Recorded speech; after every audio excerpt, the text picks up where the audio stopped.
Good morning, everyone. I'm loveneet kaur, and I'll be teaching you environmental education. So, let's start from its meaning. What is environment? अब ये जो environment है, ये word जो है French से लिया गया है, जिसका मतलब होता है encircle और surround. जो surroundings है हमारी, जो आसपास हैं, बायोलॉजिकल और नॉन बायोलॉजिकल, जैसे पेड़ पौधे. अब इन्वायरमेंट में तो सब कुछ आता है, जैसे बिल्डिंग्स आ गई, फिर नेचुरली ये जो प्लांट्स होते हैं, देन सॉइल वाटर, ये सब. ठीक है. Environment is the totality of circumstances surrounding an organism, group of organisms, especially the combination of external physical condition that affects, influence the growth, development and survival of organism. अब क्या है कि जो organism की ग्रोथ है वो किस पे डिपेंड करती है? इन्वायरमेंट के ऊपर. जैसे हम देखते हैं कि अगर तो अच्छा इन्वायरमेंट होगा तो जो प्लांट्स हैं या फिर जो एनिमल्स हैं वो हेल्दी होंगे. ठीक है. अगर इन्वायरमेंट अच्छा नहीं होगा तो वो हेल्दी नहीं होते. तो environment is a complex of physical, chemical and biotic factors. Biotic factors में आ जाएंगे सॉइल, लिविंग थिंग्स. ठीक है. ए बायोटिक में आ जाते हैं जैसे बिल्डिंग एंड ऑल. ठीक है.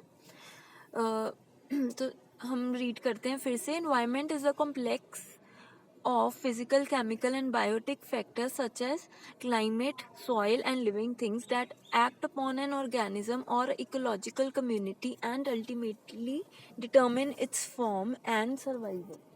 Okay. Next is, according to Environment Protection Act, environment is sum of total water, air and land. ठीक है. तो जितनी भी अर्थ पे एयर, लैंड, वाटर, ये सब है, उसको क्या कहते हैं? इन्वायरमेंट. और ये कैसे एक दूसरे के साथ इंटर रिलेटेड है? Inter related among themselves and also with human beings, other living organism and property. Thus we can say environment means surrounding. तो basically environment क्या होता है? जो हमारे आसपास जो भी हो रहा है. ठीक है.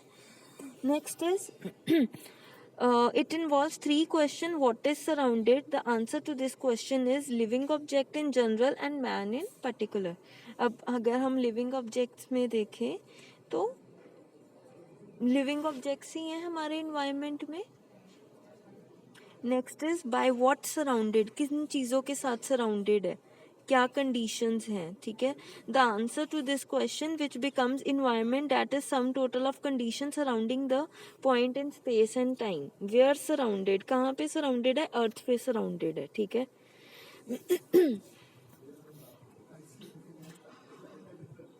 Next is nature of environment. Nature of environment में क्या आएगा? क्लाइमेट, नेचुरल वेजिटेशन, सॉइल और वाटर. ये 5 चीज़ें ही मिलके बनाती हैं एनवायरनमेंट को. क्लाइमेट में आएगा, climate is combination of various dimensions like temperature, तापमान, रेन, कितनी बारिश हो रही है, ह्यूमिडिटी मीन्स चिपचिपापन, एयर, ये सब कितना है.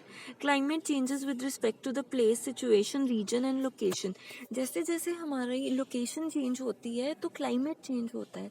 जैसे हम देखते हैं कि नॉर्थ इंडिया में जहाँ हम रह रहे हैं, पंजाब वाली साइड, यहाँ एक्सट्रीम ठंड पड़ती है, बहुत ज़्यादा ठंड होती है और बहुत ज़्यादा गर्मी होती है. ऐसे ही अगर हम देखें मुंबई वाली साइड, जहाँ पे साइड पे वाटर बॉडीज़ हैं, वहाँ पे जो टेम्परेचर है वो मॉडरेट रहता है. ठीक है. In a colder region, the climate is generally healthy, but increase in the humidity offers a favorable condition for the growth of microorganisms and spread of respiratory problems and disease.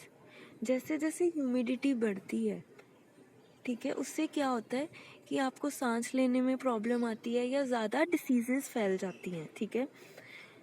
Next ये आप थोड़ा सा read कर लेना खुद ही, next paragraph. ठीक है. Next last paragraph है स्कार्स. स्कार्स मीन्स किसी चीज़ की बहुत कमी होना. और एक्सेसिव, अब अगर ज़रूरत से कम बारिश हो तो क्या हो जाता है? सूख जाता है सारा कुछ. ठीक है. और अगर ज़रूरत से ज़्यादा हो बारिश तो उससे क्या होता है? उससे फ्लड आ जाता है. ठीक है, तो दोनों चीज़ें ठीक नहीं है। When there is an excessive rain, humidity and dampness increases. Dampness means सलाबा जो पड़ जाता है, ठीक है। इससे क्या होता है, ज़्यादा मच्छर आते हैं, ठीक है। Many diseases producing bacteria. तो क्या होता है, जब हम देखते हैं बारिश होती है तो उससे क्या होता है, मलेरिया, डेंगू ऐसी चीज़ें फैल जाती है। और अगर कम होगी बारिश तो वो जो एरिया है वो डेजर्ट बन जाता है, ठीक है, जैसे राजस्थान का एरिया हो गया, ठीक है। Next is next is natural vegetation. Natural vegetation में आएगा कि हर एक रीजन कोल्ड है या हॉट है, ये उसके क्लाइमेट और तापमान जो टेम्परेचर है उस पर डिपेंड करेगा। तो जो नेचुरल वेजिटेशन है वो उसी के अकॉर्डिंग होगी। जैसे हमारे पंजाब में ज़्यादा क्या होता है, राइस, चावल और कनक को उगाते हैं। ऐसे ही जैसे महाराष्ट्र वाली साइड, वहाँ पे क्या चीज़ उगाते हैं, दालें, चने, ऐसी चीज़ें, फ्रूट्स वगैरह होते हैं ज़्यादा, ठीक है। Variety of essential items are provided by plants and trees like fodder for animal, fuel, compost etcetera. तो प्लांट्स एंड ट्रीज हमें क्या प्रोवाइड करती हैं, फ्यूल प्रोवाइड करती हैं, ठीक है। हम उससे क्या करते हैं, जैसे गैस का, हम उससे क्या करते हैं, जैसे हम खाना बना सकते हैं ट्रीज से, वेजिटेशन से। फॉरेस्ट जो हैं वो हमें कितना कुछ देते हैं, मेडिसिन देते हैं, ठीक है। All vegetation has its own character shape by its elevation, climate, soil and water condition. हर एक वेजिटेशन का डिफरेंट डिफरेंट होता है। जैसे डेजर्ट एरिया में हम देखते हैं कैक्टस उगे होते हैं, कंडे वाले जो प्लांट होते हैं, कैक्टस क्यों उगे होते हैं, क्योंकि वहाँ पे कम वाटर होता है, तो वो कैक्टस जो है वो कम पानी में भी सर्वाइव कर जाता है। Next is soil. अब जो सॉइल है वो भी डिपेंड करती है टेम्परेचर या हमारे क्लाइमेट के ऊपर। तो the top most layer of land is soil which is of various types. The chemical composition of soil gives nutrition to plants and trees to increase the productivity. जो sandy soil होती है, ठीक है, वो इतनी अच्छी नहीं होती, बट ये जो क्ले सॉइल होती है ये बहुत अच्छी होती है। इसमें बहुत ज़्यादा मॉइस्चर होता है, ठीक है, बट इसमें क्या होता है कि जो बैक्टीरिया और वायरस हैं वो जल्दी ग्रो हो जाते हैं। Sandy soil contain sand particles which can damage the eyes. जैसे हम देखते हैं ना कि आंखों में सैंडी सॉइल होती है, वो आंखों में रेता सी जो पड़ती है, उससे क्या होता है कि आईज में इरिटेशन होती है या फिर ऐसी प्रॉब्लम्स हो जाती हैं जैसे trachoma, instant intestinal worms and other disease producing like organisms. Next is water. Human being procured water from river, pond, springs, lakes and seas. The drying up replenishment of water from all these sources is a natural process. तो क्या होता है कि river, Pond's वगैरह से हमें पानी मिलता है।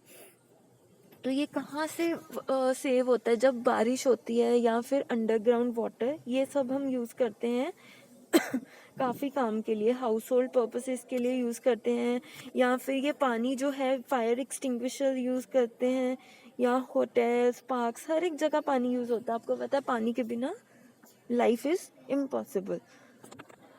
तो ये आज हमने क्या डिस्कस किया, नेचर ऑफ इन्वायरमेंट और व्हाट इज़ इन्वायरमेंट, ठीक है। आई होप आपको ये क्लियर हो। If there is any doubt just let me no.